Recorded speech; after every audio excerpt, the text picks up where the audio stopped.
Bismillahirrahmanirrahim. Assalamualaikum warahmatullahi wabarakatuh. Perkenalkan kami dari kelompok 2 dengan anggota Ardana Yuda Irawan, Agilang Danilson Pratama, dan Ahmad Noval Fadlur Rahman ingin membawakan materi mengenai manusia dalam konsepsi Islam. Sebelum kita lanjut ke dalam materi, kita perlu memahami kompetensi dasar mengenai mata kuliah hari ini.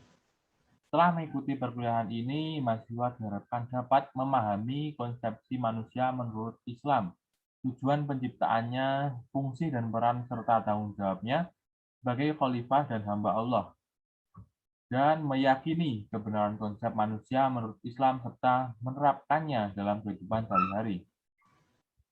Perlu kita ketahui dahulu peta konsep yang akan kita pelajari pada pertemuan kali ini. Yang pertama, hakikat manusia, yang kedua, kedudukan dan tujuan penciptaan manusia, yang ketiga, memahami potensi positif dan negatif manusia, yang keempat, aspek-aspek apa saja yang mempengaruhi perilaku manusia, yang kelima, ikhtiar merealisasikan tugas hidup manusia. Selanjutnya akan dilanjutkan oleh teman saya, Saudara Ahmad Naufal, dipersilakan.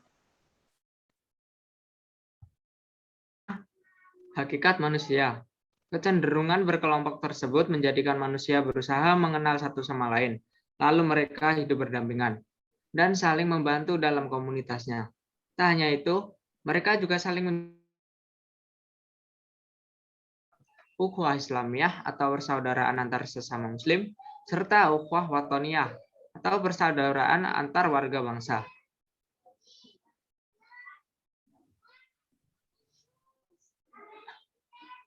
Yang kedua ialah kedudukan dan tujuan penciptaan manusia.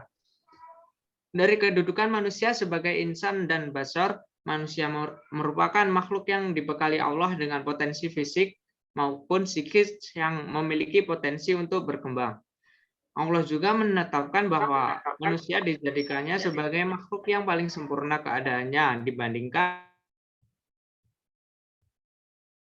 tujuan diciptakannya manusia ialah wa ma khalaqatul jinna wal insa illa liya'budun ma uridu minhum min rizkin wa ma uridu ayyut'imun, yang artinya, dan aku tidak menciptakan jin dan manusia melainkan supaya mereka mengabdi kepadaku. Aku tidak menghendaki rezeki sedikit pun dari mereka dan aku tidak menghendaki supaya mereka memberiku makan. Surat Az-Zariyat ayat 56 sampai 57. Lanjut. Potensi positif dan negatif yang dimiliki manusia. Yang pertama, kita awali dari potensi positif.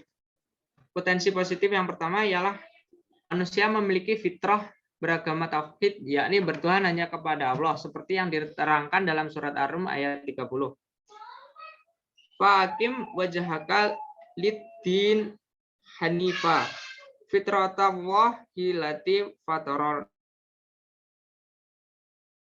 dila di khalqillah dalikat dinul qayyim walakinna aksaron nasi la ya'lamun, yang artinya, maka hadapkanlah wajahmu dengan lurus kepada agama Islam sesuai fitrah Allah disebabkan Dia telah menciptakan manusia menurut fitrah itu. Tidak ada perubahan pada ciptaan Allah, itulah agama yang lurus, tetapi kebanyakan manusia tidak mengetahuinya. Yang kedua, manusia diciptakan dalam bentuk keadaan yang sebaik-baiknya. Potensi positif yang ketiga ialah manusia adalah makhluk Allah yang paling mulia. Yang keempat, manusia adalah makhluk Allah yang terpintar. Yang kelima, memegang amanat. Sedangkan potensi negatif yang dimiliki manusia antara lain, yang pertama, manusia adalah makhluk yang lemah, seperti yang diterangkan dalam surat An-Nisa ayat 28. Bismillahirrahmanirrahim. Yuridullahu ayyukhaffafa ankum wa khuliqal insanu dha'ifa, yang artinya Allah hendak memberikan keringanan kepadamu karena manusia diciptakan. Negatif yang kedua ialah manusia adalah makhluk yang suka berkeluh kesah. Untuk yang ketiga, manusia adalah makhluk zalim dan ingkar. Yang keempat, manusia adalah makhluk yang suka membantah.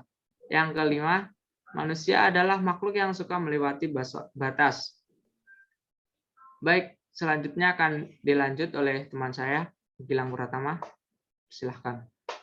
Terima kasih. Selanjutnya akan saya sampaikan aspek-aspek yang mempengaruhi perilaku manusia. Yang pertama ada aspek personal, yang artinya adalah dari diri mereka masing-masing, bagaimana sikap perilaku kehidupan masing-masing, apa yang biasa mereka lakukan, dan apa yang mereka sukai ataupun yang tidak mereka sukai. Selanjutnya ada faktor situasional atau situasi. Situasi tempat tinggal mereka, situasi hati mereka, dan situasi berbagai macam hal.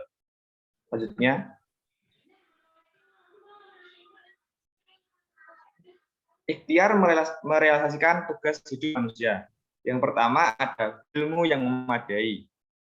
Artinya, berilmu yang memadai, pada saat kita akan melakukan suatu hal, kita mengerti apa yang akan kita lakukan dan bertindak dengan baik dan mengetahui kelanjutannya.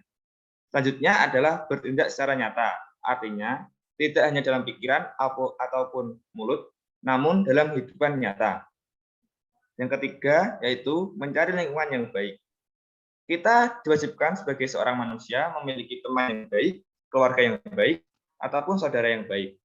Karena jika keluarga atau teman kita baik, insya Allah kita akan ikut baik. Selanjutnya adalah berdoa.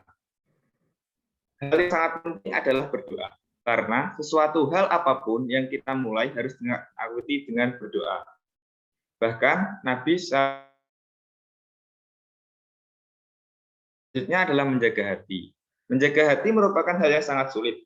Namun, Nabi Muhammad menyuruh kita untuk menjaga hati dari pikiran kotor, yaitu pikiran syirik, iri, dan lain-lain. Selanjutnya adalah tawakal. Tawakal adalah kita berusaha berserah diri kepada Yang Maha Kuasa dan menyerahkan apapun yang kita lakukan kepada Yang Maha Kuasa. Selanjutnya,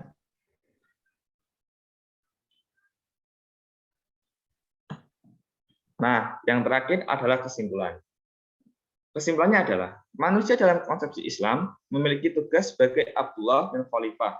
Untuk melaksanakan semua tugas itu, harus dilengkapi dengan berserah diri secara total kepada Allah Subhanahu wa Ta'ala, dan tidak lupa selalu menjalankan perintahnya dan menjauhi segala larangannya. Sekian, terima kasih presentasi dari kelompok kami. Apabila ada kurang lebihnya mohon maaf karena manusia tempatnya salah. Wassalamualaikum warahmatullahi wabarakatuh. Terima kasih semuanya.